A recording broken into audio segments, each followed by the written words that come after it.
Hello everyone, good afternoon. Welcome back to my channel. कैसे हैं आप सभी? मैं उम्मीद करती हूँ आप सभी अच्छे होंगे और आपकी प्रिपरेशन भी बहुत अच्छी चल रही होगी।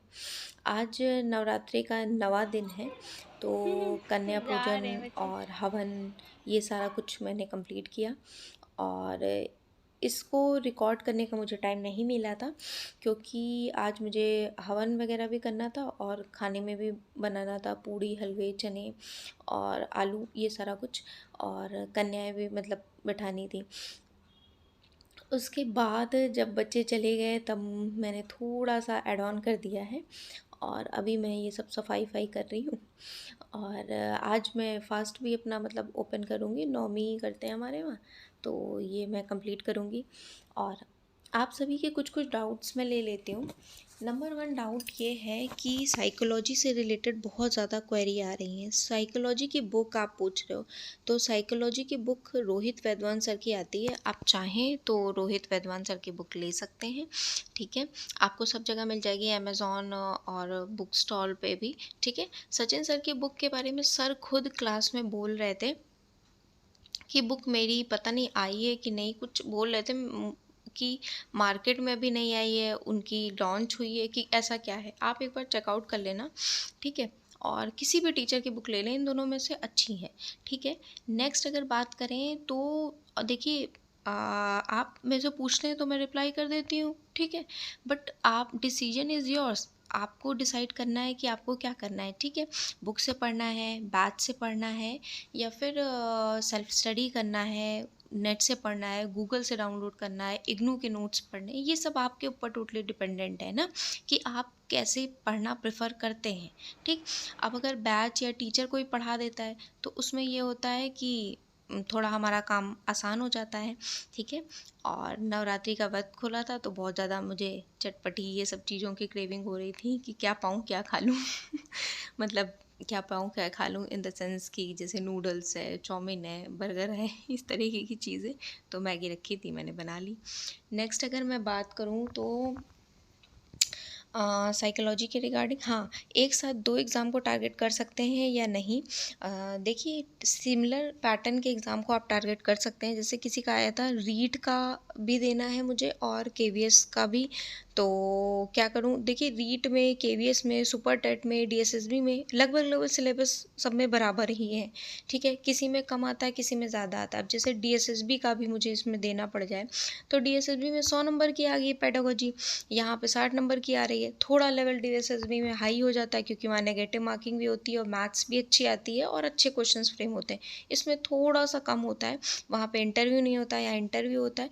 तो अगर मान लीजिए रीड की कर रहे हैं तो उसका सिलेबस और केवीएस का दोनों का आप मैच करिए, ठीक है। मैं रीड का नहीं दे रही हूँ, मुझे पता नहीं है रीड के बारे में, ठीक। हिंदी, इंग्लिश, साइकोलॉजी, ये सब कुछ तो रीड में भी आता होगा, आईसीटी भी आता होगा, और ये सब मैच करके आप जो एक्स्ट्रा है केवीएस वाला वो पढ़ सकती हैं। पहले कौन सा एग्ज़ाम है, रीट का है तो वो पढ़ लिए, उसको दे आइए, फिर उसके बाद ये दे दीजिएगा। अब जैसे मैं अपनी बात करूँ, अपना एग्जांपल मैं आपको दूँ, मुझे जून में एग्ज़ाम देना है एनटीए नेट जेआरएफ का, तो मैं उसका पढ़ती हूँ, ठीक है। और उसका पढ़ती हूँ अपने सब्जेक्ट कॉमर्स का, ठीक है।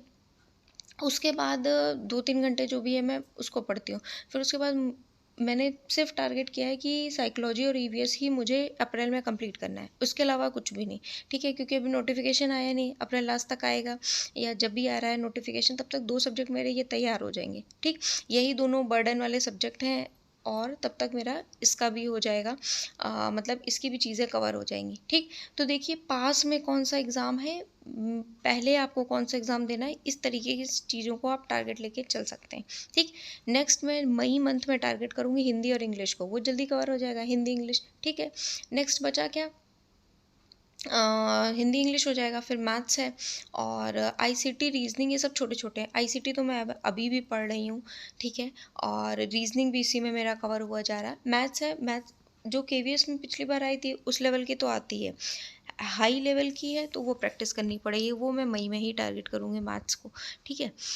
तो अपने अकॉर्डिंग चीज़ों को मैनेज करिए। एक और किसी ने पूछा था कि जो आपने पीडीएफ शेयर करी है सचिन सर की, तो वो इनफ है या नहीं? देखिए, मैं बार बार कह रही हूँ, आप मेरे से बोलते हैं तो मैं हेल्प कर देती हूँ, मैं नहीं डिसाइड कर सकती हूँ कि ये इनफ है या नहीं। ठीक है, ये कोई भी मतलब जो टीचर पढ़ाते हैं ना, वो भी नहीं डिसाइड कर सकते, आप अपने लेवल पर डिसाइड करिए। मैं ये बता सकती हूँ कि एक कंसाइज वे में बोल सकते हैं, या समरी नोट्स के तरह वो सर ने दे दिया है, या समरी नोट से भी कुछ ज़्यादा है तो वो है। ठीक है, एडिशनल में आप जितना पढ़ लें, है ना, कोई कमी थोड़ी ना है पढ़ने की। ठीक है, और मेरा जो मुझे जो सही लगता है वो मैं आपके साथ शेयर कर देती हूँ। ठीक है, नेक्स्ट अगर मैं बात करूँ तो आज काम बहुत ज़्यादा हो गया था। हम होम मेकर्स का तो यही है ना कि हम लोगों की कभी छुट्टी नहीं होती। अब मैं ये पता है रात के अराउंड 12 सवा 12 बजे बर्तन वर्तन धुल के तब मैं ये अपने प्रेस करूँगी, हस्बैंड के कपड़े और शिवा के, क्योंकि सुबह मुझे 5:30 बजे पौने 6 बजे उठना होता है, शिवा को रेडी करना होता है, फिर कपड़े आयरन करना, ये सब पॉसिबल नहीं है। और अभी थोड़ा सा और हेक्टिक हो गया है शेड्यूल, क्योंकि स्कूल चेंज किया है, तो एक तरफ से जाने में मुझे 40-45 मिनट लगता है, और एक तरफ से फिर आने में उतना ही टाइम लगता है। तो बहुत ज़्यादा चीज़ें हेक्टिक हैं, बट स्टिल मैनेज करी जाएंगी, कोई बात नहीं। कल मैंने ईवीएस में क्या पढ़ा था, इकोलॉजी पढ़ा था, मतलब पिछले 1-2 दिन में मैंने इकोलॉजी, पारिस्थितिकी, ये पढ़ा था। ठीक है, और ट्रॉपिक लेवल पढ़ा था, और पिरामिड पढ़ा था। ठीक है, और इसके कुछ क्वेश्चंस मैं आपसे पूछ लेती हूँ। अभी रात के बज गए हैं 12:45, मैंने सोचा एक चैप्टर ही पढ़ लेती हूँ, तो पिरामिड ही कंप्लीट कर लिया था बस, इससे ज़्यादा नहीं। और मॉर्निंग में मैंने एनसीएफ 2005 की जो 2 वीडियो हैं, एक कंप्लीट करी थी, एक पहले ही हो गई थी। तो आपसे मैं पूछना चाहूँगी कि जो तालाब का पिरामिड होता है वो कैसा होता है, डाउनवर्ड पिरामिड होता है या अपवर्ड होता है, मतलब सीधा पिरामिड होता है या उल्टा पिरामिड होता है? ये आप मुझे क्वेश्चन का आंसर दीजिएगा। और एनर्जी पिरामिड कैसा होता है, अपवर्ड होता है या डाउनवर्ड होता है? ठीक है, 2 क्वेश्चंस के आंसर दीजिएगा। ठीक है, और एक बहुत ही इंपॉर्टेंट 2-3 एग्ज़ामों में पूछा गया है, लिंडमैन ने क्या बताया था कि एनर्जी जब हम ट्रांसफ़र करते हैं तो कितना परसेंट ही एनर्जी ट्रांसफ़र हो जाती है। मान लीजिए 10,000 यूनिट है आपके पास, ठीक है, तो एक यूनिट से दूसरी यूनिट में जब ट्रांसफ़र हुई तो कितनी एनर्जी ट्रांसफ़र हुई, मतलब 10,000 का कितना परसेंट दूसरी यूनिट में गया, फिर उसका कितना परसेंट गया, इस हिसाब से मतलब कितना परसेंटेज। ठीक है, नेक्स्ट अगर हम बात करें, ये पता है सुपर टेट में या यूपी टेट में कहीं पे भी पूछा गया है ये क्वेश्चन। ठीक है, ये क्वेश्चंस का आंसर करिएगा। और एनसीएफ 2005 मेरा फाइनली कंप्लीट हो गया है।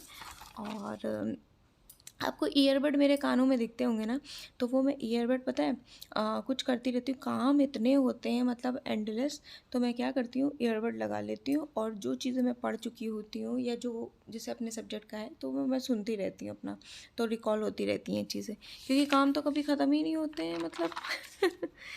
अब अभी बज रहे हैं मैं सोने जा रही हूँ, और 2 बज रहे हैं, सुबह मुझे फिर उठना है। जो आज मैंने बहुत ज़्यादा नहीं पढ़ा था, बट कल से कोशिश करूँगी कि ज़्यादा चीज़ों को मैं कंप्लीट कर पाऊँ, क्योंकि आज कन्याएँ वगैरह खिलाई थी तो बहुत ज़्यादा चीज़ें नहीं हो पाई, बट स्टिल मैंने 2-3 घंटे तो पढ़ लिया। और काम बहुत ज़्यादा हो जाता है इस वजह से। नेक्स्ट ये है मेरा ईवीएस का, जो मैंने एनसीएफ कंप्लीट किया है, पिरामिड कंप्लीट किया है, इकोलॉजी, ट्रॉपिक लेवल ये, और अपने सब्जेक्ट कॉमर्स में मैंने ऑर्गेनाइजिंग बिहेवियर ये पढ़ा था। चलिए मिलती हूँ कल मैं आपसे। बाय एवरीवन, तब तक ध्यान रखिए अपना।